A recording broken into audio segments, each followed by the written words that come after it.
Dortmund, one of the largest cities in Western Germany. It's not what one would call a glamorous place. Monuments to the mining heritage of the region illustrate the city's former reliance on the iron and steel industry.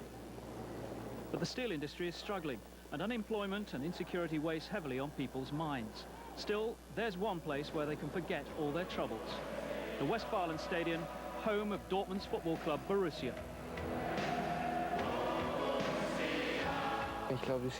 I think the fans are mad about football and they love the club. It's a good feeling to play for Dortmund. It's really a football-mad town, and it's unique in Germany. People identify themselves with Borussia, and life here is concentrated solely on Borussia. Dortmund's a soccer-crazy town.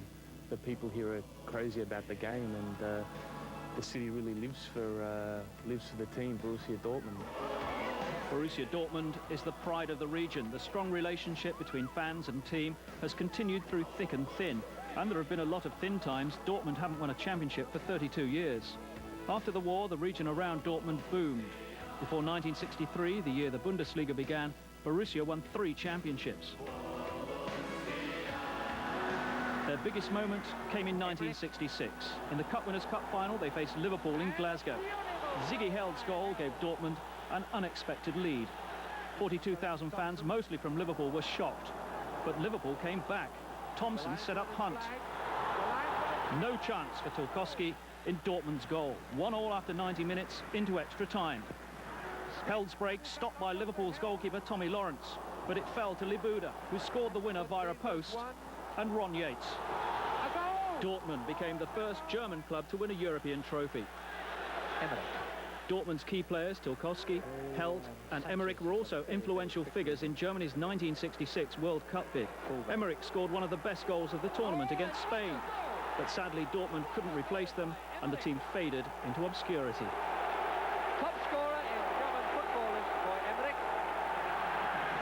Things changed in the 90s. A new generation of players picked up from where the likes of Emmerich had left off. Players like Schultz, Rummenigge and Helmer, plus captain Michael Sorg. They made Dortmund competitive again.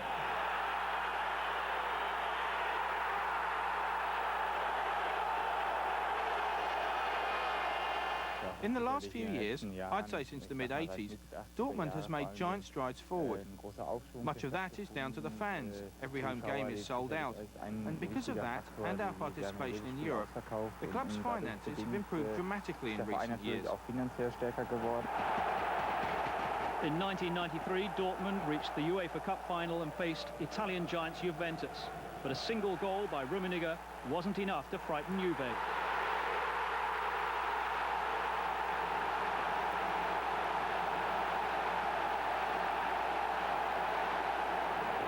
The Italians, with captain Roberto Baggio, emphasised their dominance with 3 goals in Dortmund and 3 more in Turin. But despite the defeat, reaching the final transformed the club.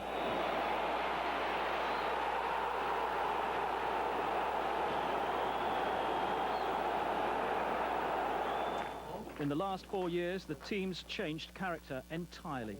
For the first time, Dortmund signed big names and international stars. The team is now a selection of foreign and German internationals. It's a squad that makes even the likes of Bayern Munich envious.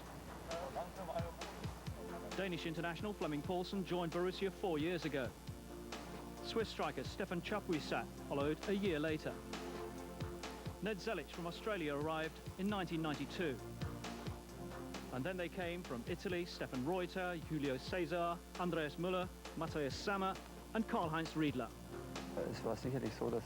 The Bundesliga started to boom again, and that meant more money for transfers. This was impossible a few years ago. For all Germans playing abroad, the Bundesliga suddenly became interesting again. In addition to that, the Italian league is not as exciting as it used to be years ago when Maradona was playing there. I think the Italian league is in crisis, but only financially, not in terms of football.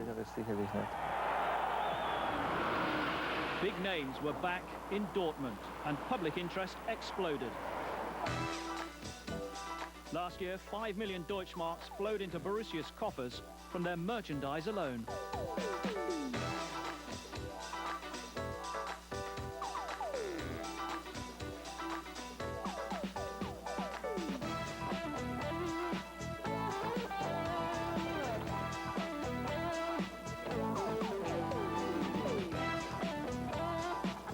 Ticket sales exploded too, and a capacity of 40,000 was nowhere near enough.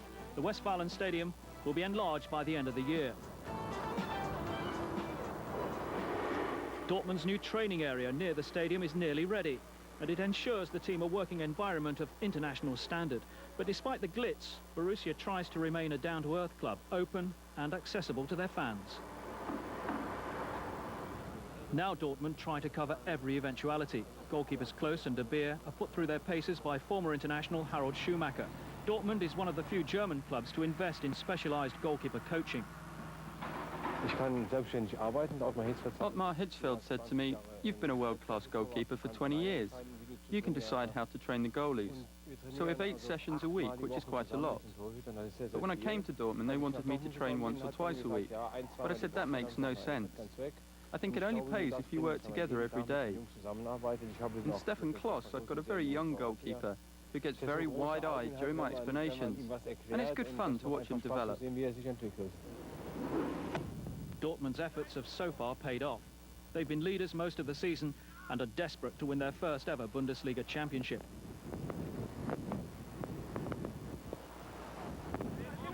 Their most influential player is Matthias Sammer. The German public already compares his style to that of the young Beckenbauer. Sammer is 27 and tipped as Germany's next captain. One's performance always depends on being in a good team. I became a champion with Stuttgart and won 2 championships with Dresden. But the main factor was a good team performance. Anything else doesn't count. Das sind ja Dinge, die du für dich persönlich gar nicht in Anspruch nehmen möchtest. To be compared with Beckenbauer is almost embarrassing. I just try to play good football and to lead the team. But once you get successful, the public can sometimes overestimate you. Sammer, playing here at number 6, was at the centre of attention during this year's UEFA Cup campaign. The dramatic home win over Spain's Deportivo La Coruña demonstrated Dortmund's newfound mental strength. After Riedler's goal in extra time, Deportivo still led with an away goal, but in the very last minute, Schmidt fought his way through and Lars Ricken scored the winner. Dortmund's reward was a quarter-final against Lazio, Karl-Heinz Riedler's former club.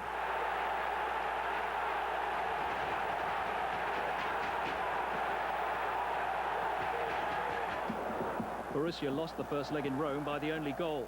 After just 10 minutes of the return, Chapuisat's shot wasn't cleared, and Lazio keeper Marcogiani fouled Riedler. A penalty, according to Hungarian referee Wagner. Chapuisat to take it. Dortmund ahead, 1-0. Lazio was still dangerous on the counter-attack. When Di Matteo found Casiraghi, Dortmund were perhaps a little lucky not to concede a penalty.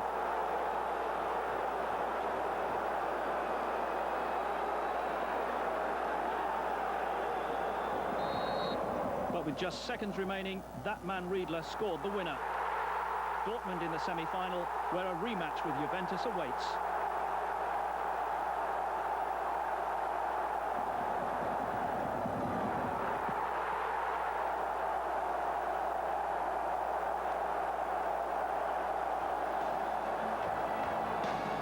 Dortmund's success in the Cup has coincided with a downturn in the league. A 4-point advantage has evaporated. And with Chapuisat and Poulsen out for the rest of the season, Dortmund's title chances have been seriously compromised. The most important thing is to maintain our mental strength to withstand the pressure. We have to stay calm even if we suffer setbacks and defeats. We have to overcome all sorts of negative things, like the criticism of the public or the verbal attacks of other teams trying to provoke us. We have to remain cool and try to concentrate on the next match. If we can manage this, then I'm sure we'll become champions.